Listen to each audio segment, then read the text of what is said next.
एक बार एक सज्जन railway station पर बैठे गाड़ी की प्रतीक्षा कर रहे थे। तभी जूते पॉलिश करने वाला एक लड़का आकर बोला कि साहब बूट पॉलिश कर दो। उसकी दयनीय सूरत देखकर उन्होंने अपने जूते आगे बढ़ा दिए। बोले, लो यहाँ पर ठीक से चमकाना। लड़के ने काम तो शुरू कर दिया, परंतु अन्य पॉलिश वालों की तरह उसमें स्फूर्ति नहीं थी। वे वैसे ढीले ढाले काम करते हो, जल्दी जल्दी हाथ चलाओ। वह लड़का मौन रहा। इतने में दूसरा लड़का आया। उसने उस लड़के को तुरंत एक तरफ कर दिया और स्वयं फटाफट काम में जुट गया और जूते पॉलिश कर दिए। पहले वाले गूंगे की तरह एक और खड़ा रहा और दूसरे ने जूते चमका दिए। उसने बोला, पैसे कितने हुए? इस पर विचार करते हुए उन्होंने जेब में हाथ डाला।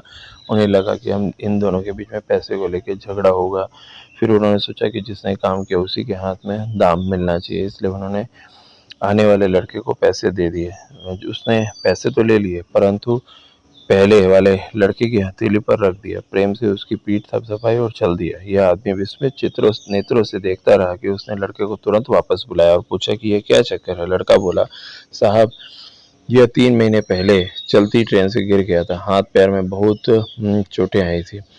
ईश्वर की कृपा से बेचारा बच गया, नहीं तो उसकी वृद्धा माँ और बहनों का क्या होता। बहुत स्वाभिमानी है, भीख नहीं मांग सकता। फिर थोड़े रोक कर वह बोला, साहब यहाँ जूते पॉलिश करने वालों का बहुत हमारा समूह है। उसमें एक देवता जैसे हम सबके प्यारे चाचा जी हैं, जिन्हें सत्संगी चाचा जी कहते हैं। वे सत्संग में जाते हैं, हमें भी सत्संग की बातें बताते हैं। उन्होंने भी यह हमें सुझाव दिया कि साथियों, अब ये पहले की तरह स्फूर्ति वाला काम नहीं रह गया है।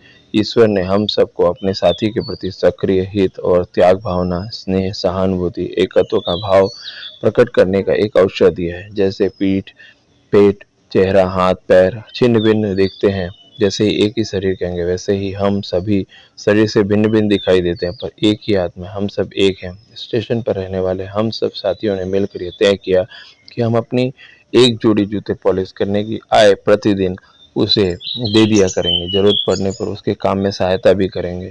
जूते पॉलिश करने वाले के दल में आपसी प्रेम, सहयोग, एकता तथा मानवता की ऐसी ऊंचाई देखकर वे सज्जन चकित रह गए और खुशी से उसकी पीठ थपथपाई और सोचने लगे कि शायद इंसानियत अभी भी जिंदा है।